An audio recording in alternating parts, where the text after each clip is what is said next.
Well, whether your F word of choice is fudge, fiddlesticks, or, beyond, you spend a lot of your life reacting, don't you? Like something happens and you're forced to be in a position of reacting to the circumstance. And the problem with that, of course, is that we're already 11 days into January and there's something that was a good plan for your year, something that you were going to be all about, something you were excited about, that you're already feeling the pressure of well, this isn't going to work, or I'm going to have to adapt. So how do we live into a rule of life, a way to process the pressures and nonsense around us, but actually live into man, what does God put in our heart? What does God put in our story? This tension is not a new one. This tension of are you just destined to have to spend your life reacting to the stuff happening around you, or is there a better way? Is the essence of what this series is calling us to, and it feels kind of preschool.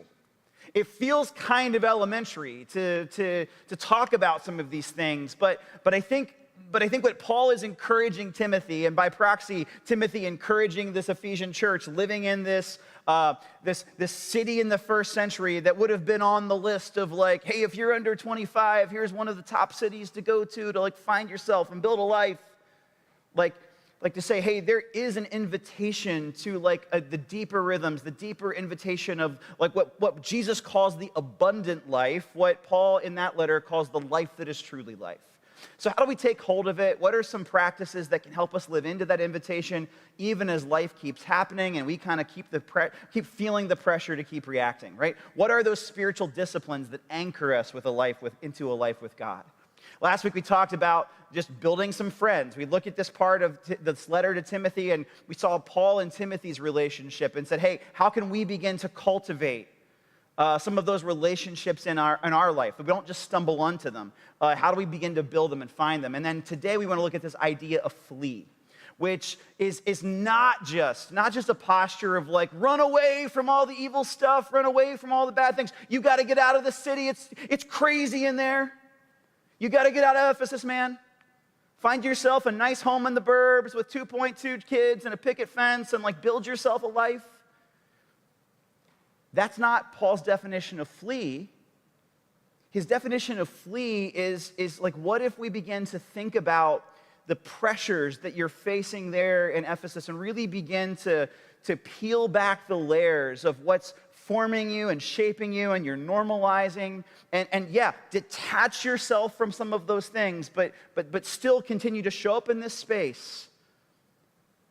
How do we do that?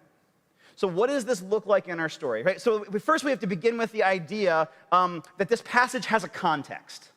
Every Bible passage has an immediate audience and then a broader audience, right? The first century city of Ephesus, Paul is an early leader in the church. His protege is Timothy, who's trying to pastor in this first century city. He's setting up a congregation. They're trying to operate, from a place of grace and truth and live into the way of Jesus and the pressures of the city.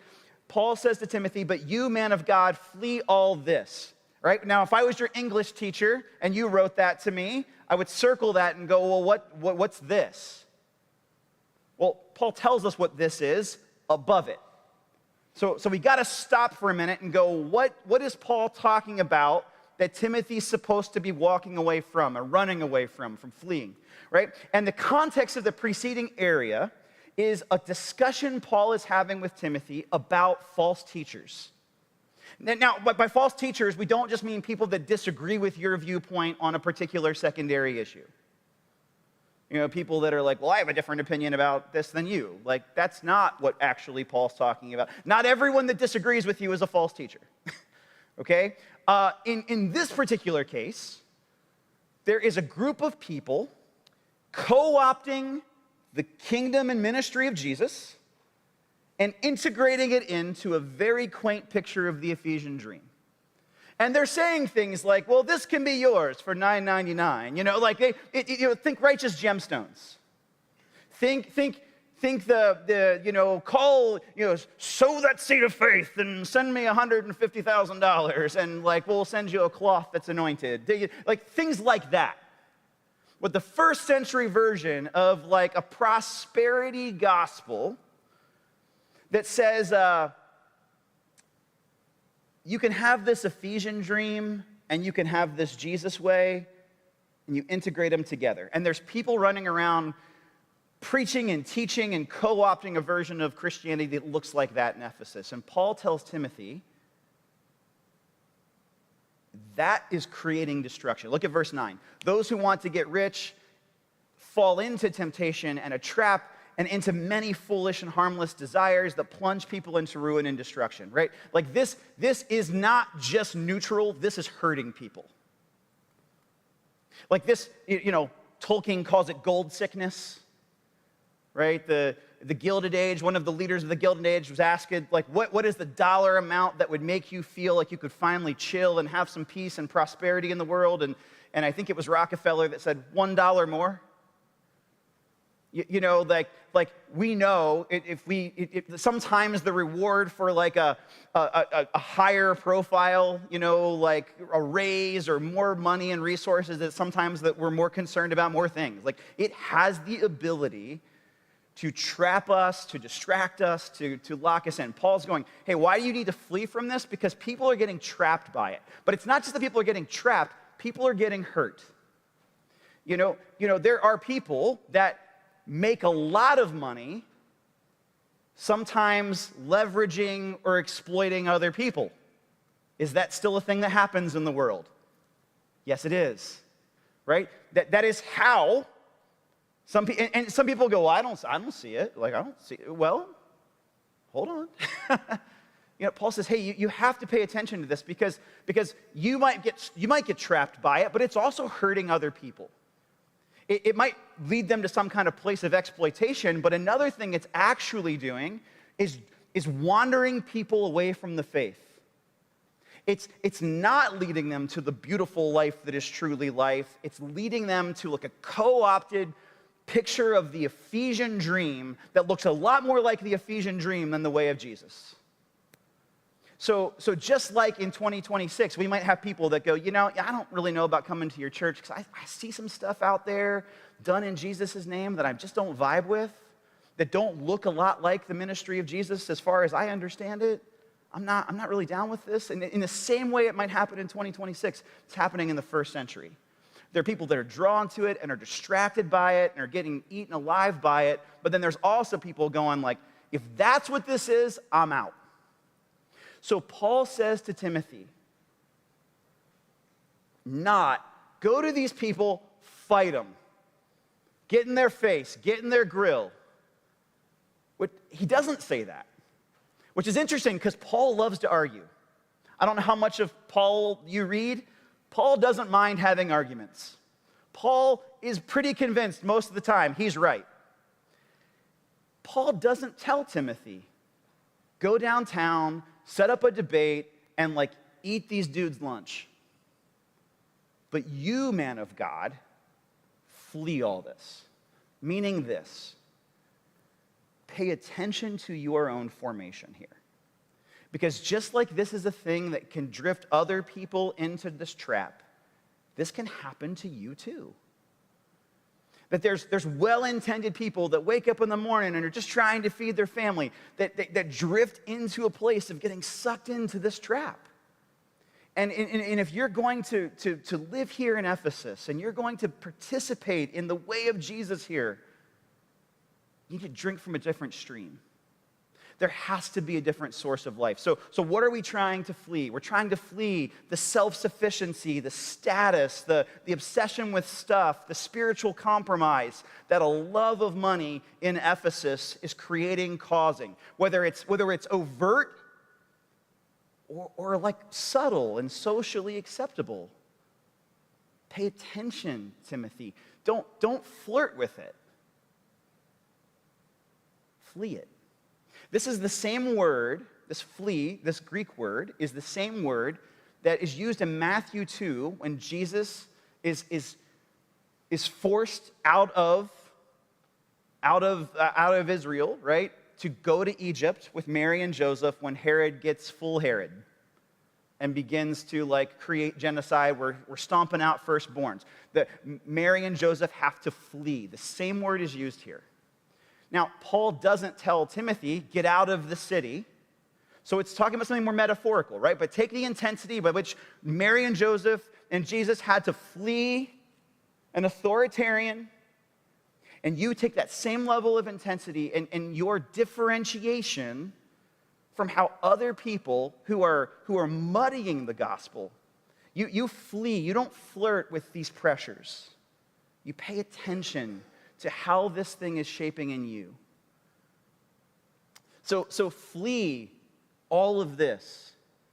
What are we thinking about here? I mean, Paul loves, by the way, like this is a very Pauline, meaning like from Paul's theology, from Paul's perspective, how we cling to life. We have to look at how we attach ourselves and how we feel attached to like definitions and pictures of like a good life and like evaluate them.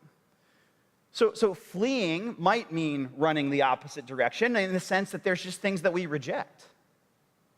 Like there's things that you don't have to experience for yourself to know that they're terrible ideas. You just go, oh, yep, I don't need that for myself, right? And so for some of you, fleeing might be, yep, okay, like affirmed. Like I'm going to reject that particular pressure. Other things, though, are harder to detect, right? We may have to root them out a little bit. Right, the essence, if you've ever dealt with addiction or you're a processor, you're dealing with addiction, one of the things that becomes important is to look at the surface level and maybe some bad habits or some mechanisms that put us back in unhelpful situations, but also be processing the deeper things that are maybe leading us to unhelpful coping mechanisms, right? So in one sense, we might go, hey, I'm not going to go to that place because I don't make great decisions there. Or man, I need to maybe a different pattern for how I like calm myself or soothe myself in stress. But even as I'm setting up that input, I'm paying attention to other things that maybe I need to root out. Like where have I got like bitterness or deep grief that like is unresolved? You know, so fleeing might mean paying attention to some of that stuff. It may mean reorienting our relationship to certain attachments, right? What is dry January? It's reorientation, right? If you participate in that, you're trying to reorient your relationship around a coping mechanism to make sure it doesn't have a grip on you. In this category, there might be things like Netflix, right? Like you're not going to hear a sermon at the Foundry about the evils of Netflix from the stage. You might hear some consternation about the Stranger Things finale, but you're not going to hear about the evils of Netflix from the stage. But what you might have to pay attention to in your own spirit is, are there tools, are there resources available to me that I am not using wisely? If you're in hour 10 of a show and your significant other is like, I would like to make eye contact with you today, right? That might be carrying something neutral, not well. Okay? And then other things that might just be redeeming, like, hey, at one point in time, I couldn't go there. I couldn't participate in that thing, but now I can have a healthy relationship with it. Like when Paul says flee, I think he's talking about all these things. This isn't just put our blinders on, run for the hills, go la, la, la, la, la, there's not bad things out there, you can't get me. All of Paul's theology is about putting off and putting on. Like if you look at Paul and his battle with sin, like he tells in 2 Timothy 2:22, tells Timothy to tell the whole congregation to flee the evil desires of youth. In Colossians chapter 3, Paul says, we're going to put off these things and we're going to put on these things. Meaning this. This is how Paul sees salvation, right? Paul sees salvation as a cleansing. Like when you have in your old self, in your old ways of doing things, right? This is like going down into your basement and you're like messing with brick and mud and you're getting yourself, you got 200 years of Baltimore history on your person. And then like you go upstairs and someone's like, don't walk on the carpet. You got to figure that out. And you go up to the shower and you get clean. When you get clean, when you've been cleansed, when you've been healed, when you've been forgiven, You don't go back to that pile of old, nasty, brick dust-laden clothes. You go put on something fresh. And this is Paul's theology. Paul's theology here for Timothy is like, look at those pressures, look at those things that will not deliver life, but you've been cleansed, man of God. You've been set free from this. So we're going to pursue something different. Now, maybe it's because I grew up not going to church in the 90s when I was in my teenage years, started going to church, and I was brought into a kind of a time of life where a lot of the things that Christian leaders were trying to build into us were hey, this is how you avoid some really devastating things in your life, right? People with beautiful redemptive stories going, man, I don't want you as a young man to go down the path I went. But a lot of the formation, well-intended, was about stuff to avoid. I got to college, and I was leading groups of people, and I knew I was feeling called to ministry, and we were trying to go hard at some of the things that were really entangling us as young men full of testosterone. And what we found was that just a theology of fleeing that was all about a list of things we don't do was just a different kind of enslavement with shame. We spent all of this time talking about what we weren't going to do and how we weren't going to do it, and then we fall into those traps and we do the things and we're we're idiots, we're so stupid. Maybe we need to punch each other in the arm or throw a 20 in the collection every time we screw up in this particular way. It's been in there the whole time. Paul says, flee, yes. I don't know that I had a theology at that point formed in me as an Enneagram 3 and a doer and a person that just wants to make the adults in the room at 16 happy with my performance. I don't think I had a sense of what Paul was inviting me to. Paul was telling me what to run from, but if we only think about what we're running from and we don't think about what we're running toward, we'll miss this. The author of Hebrews says, let us throw off everything that hinders and the sin that so easily entangles, and let us run with perseverance the race marked out for us, fixing our eyes on Jesus, the pioneer and perfecter of our faith. For the joy set before him, endured the cross, scorning its shame. Not just, you didn't behave, stupid, try harder. We're putting shame to death. We're creating a way of dealing with our pressures and our burdens and the ways that we settle for a lesser life. And we go, we're going to run toward Jesus. G.K. Chesterton said this about Christianity. He said, the more I considered Christianity, the more I found that while it had established a rule and order, the chief aim of that order was to give room for good things to run wild.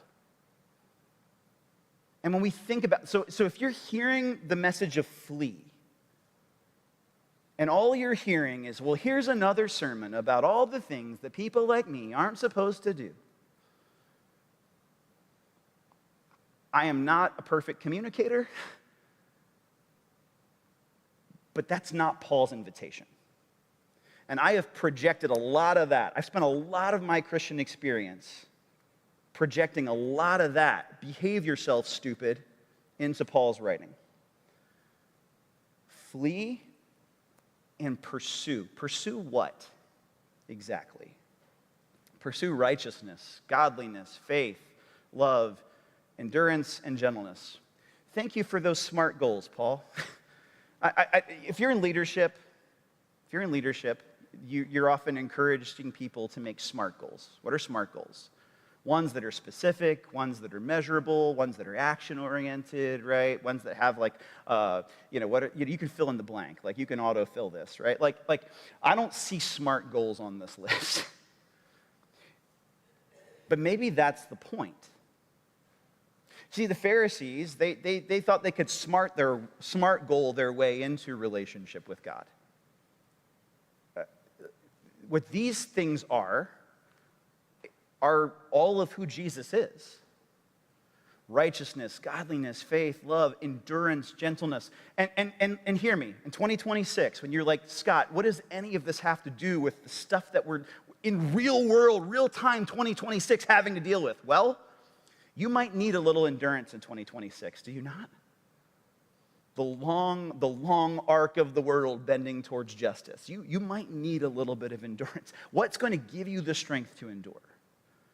What gives you a sense of when you're operating out of right order and not cynicism or despair? Paul's telling us, look to Jesus. Look to the person and work of Jesus. These qualities, you're not going to SMART goal your way into them. But what you will do is you could create some inputs for a relationship that will connect you to an intimacy with God that will help you process your pressures, that will help you reject certain things and pursue certain things. Said differently, and very practically, ekeben is not the salvation of my marriage. Like, I haven't been married for 23 years in May because we eat ekeben sometimes. But sometimes, when we want to speak to one another in paragraphs, we order ekeben because it's delicious. It is a conduit to relationship. What is a church community? What is prayer? What is studying the scriptures? What is listening to podcasts that feed us, think, or challenge us? What is creating some things like that in our life? Those are not things to worship as an end. I know I'm spiritually mature because they are a pathway, amongst other things, that help us connect to the heart of God. Because ultimately, what we're talking about here is a relationship with Jesus. Dallas Willard was famous for kind of talking about how the American church loves a gospel of sin management. Meaning, there's some of us that are, his feeling on sin management was that some of us are running around trying to cure all the social ills because we believe that if there's no bad things, then people won't do bad things. And I would encourage you to look at Israel there.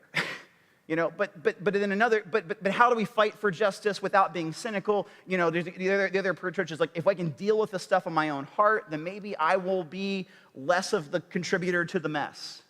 And Willard says, hey, that's all well and good, right? Serve the poor, fight for justice, deal with sin or the things that are crushing you and destroying you. But we got to point you to the real heart of what it is we're doing here, which is not just a gospel of behavior management, but being reconciled to God.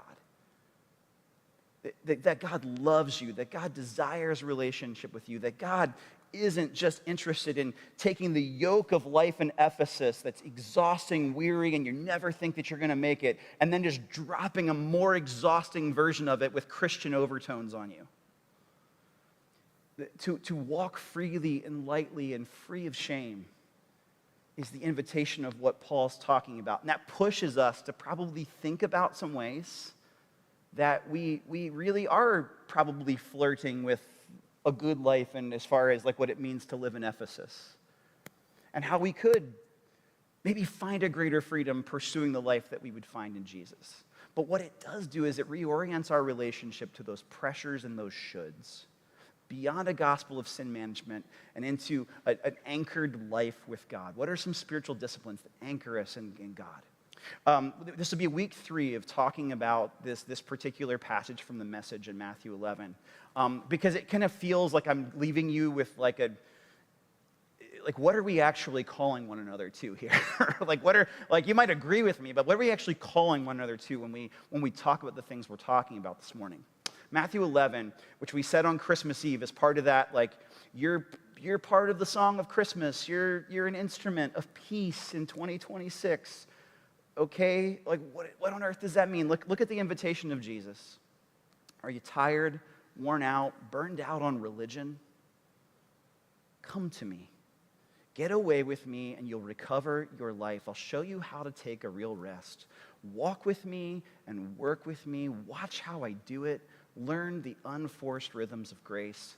I won't lay anything heavy or ill-fitting on you. Keep company with me, and you'll learn to live freely and lightly. What if this is less about